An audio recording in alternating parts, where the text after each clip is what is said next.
Welcome back to Clarkenomics. In this video, we're going to see how command economies answer the big three economic questions as well as prioritize the economic goals. So first things first, in a previous video, we talked about what a command economy was and that the premier example of a command economy in history is the Soviet Union. And a couple things about that. There's never been a pure command economy, but the Soviet Union is probably just about as close as history has thus far come. So in that picture, you see the dictator of the Soviet Union from the 1920s through the 1950s. That would be Joseph Stalin. So how do command economies decide what to produce? Pretty simple, in fact. It's whatever the leaders of the government want. So Stalin's big thing after he took power was industrialization, spending money on things like railroads and steel production and electricity rather than necessarily things that the consumers wanted. So guns over butter.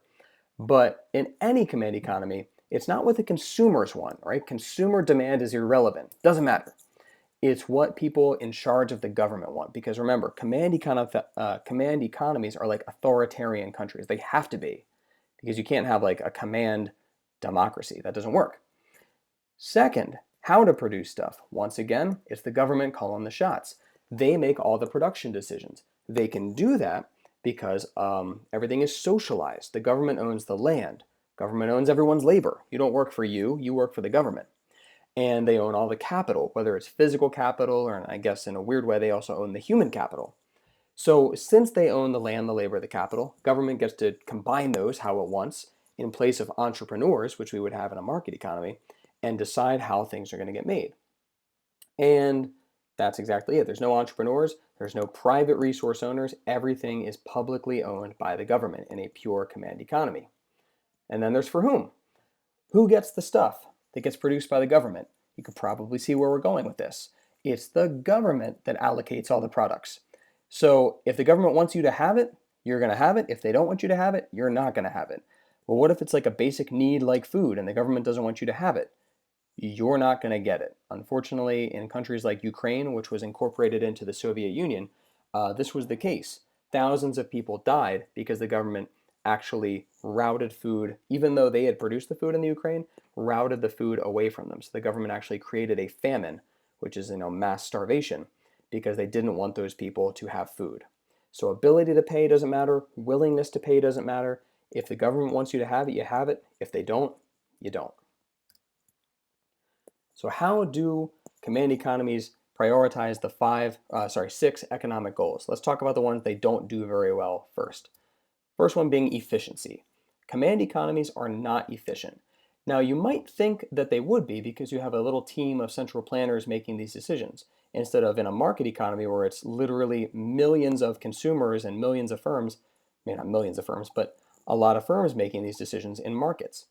But still, it's the lack of competition that ruins stuff because the government runs everything. In a market economy, you have firms all competing, trying to be better than each other, trying to be more efficient. In a command economy, the government just runs everything and the government has no one to compete with. So nobody has any incentive to do stuff better. So not very efficient. Now, as a worker, think about this too, you're going to work hard enough to not get killed, basically, right? To not get thrown in jail. But if you're meeting your quota and you're doing like the bare minimum as a worker in a command economy, that's fine. You have really no incentive to work any harder than that, right? You're not going to be more productive because you're not going to make any more money, right? The government just kind of calls the shots. So there's no competition, there's no incentives, and so everyone's just going to do enough. Not very efficient. And for many of the similar reasons, the same reasons there, command economies don't experience large levels of growth because there's not very much competition, and this limits innovation. You don't have to think of a way to do things better because no one's competing with you. These government-run companies cannot go out of business. They're run by the government, and they're not competing with anybody. And because there are no entrepreneurs, nothing is private, the government owns all the factors of production, you don't have, Mark Zuckerbergs, you don't have Henry Fords and all these people coming along with new ideas. Because again, everybody works for the government, and no one even working for the government has really much of an incentive to pitch some new ideas. And it's also not a culture where new ideas are necessarily even like appreciated that much. So there's that. Freedom. No, duh. It's a command economy. There's no freedom. You don't get to do the job you want to do. You don't get to spend your money how you want to because the government controls everything. And equity. As always, this one's a little fuzzy. Productivity doesn't really matter, right? There's not much of an incentive to work hard. So you could be working very hard at your job at the factory, and the guy down the road from you is not working very hard, and you'll get the same amount of pay. So not super equitable there. And let's talk about the limited amount of good things that are true of command economies, such as security. All right, well, there's a safety net. The government provides everything. It's kind of like, you guys living with your parents, if you live with your parents right now, they command your lives. You don't really get to own your own stuff. You just kind of get to use the stuff they let you use. But the good news is you're not out there on a limb. You get the safety net that they provide for you. You lose the freedom, unfortunately, but you do get the security, right? And these governments and command economies, if they like you, are going to provide the basic things that you need to survive. That's why I have quote unquote everyone. Again, people in the Ukraine were starved by their government on purpose in the 1930s in the Soviet Union. But if the government likes you, or at least isn't targeting you, they're going to provide the things that you need. So things like universal health care, universal education for everybody, some of these things. All right, so let's get to equity then, because that's also related. Think about it. Everyone is cared for regardless of ability. So if you're working in the factory and you break your leg and you're no longer productive, in a market economy, you would be out of luck because you're not productive anymore. But in a command economy, you have that economic security. So you're not going to be cast aside just because your ability to work has been hampered. So, if you think that's equitable, then maybe you see that side of it. And, in theory, that one of the goals of communist countries, as we talked about in a previous video, is that there would be no rich or no poor, according to Marxist communism, because there'd be no classes because everybody shares everything. The reality was or is in all command economies that there's a class of very rich and class of very poor. As you might guess, the rich in this economy, in these countries, work for the government. So the leaders are very well cared for, people in the military, very well cared for, and everybody else is poor. So look a little bit, at North Korea, right? You have a few people who live very, very well, and the vast majority of people who live very, very poorly.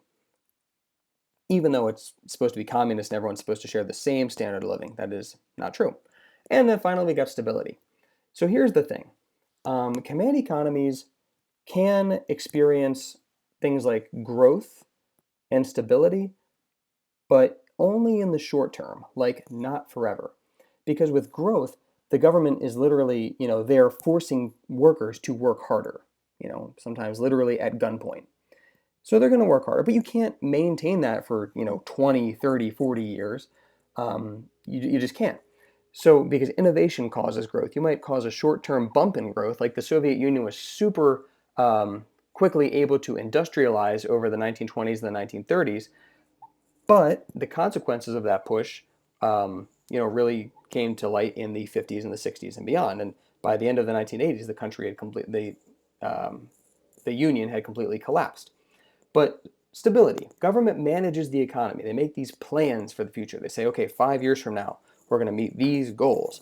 And that can work for a bit, but because of the lack of efficiency, because of the lack of growth and freedom, it's not going to last. And usually what happens in these countries is the people will rise up and revolt.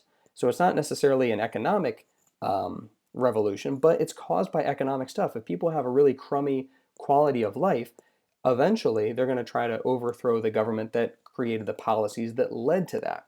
And so that's one of the reasons why the Soviet Union fell apart in the late 1980s, early 1990s, is because the government had run the economy into the ground. And that led to a lot of people with a very poor quality of life who were just done with it. They just wanted to experience a different type of economy, a different type of government. So command economies might look stable, but it's like a boiling pot. It's eventually going to boil over. It's just when the people have the power to finally rise up against an oppressive government. So those are the advantages and the disadvantages, as well as how command economies answer those three economic questions. Thanks for watching.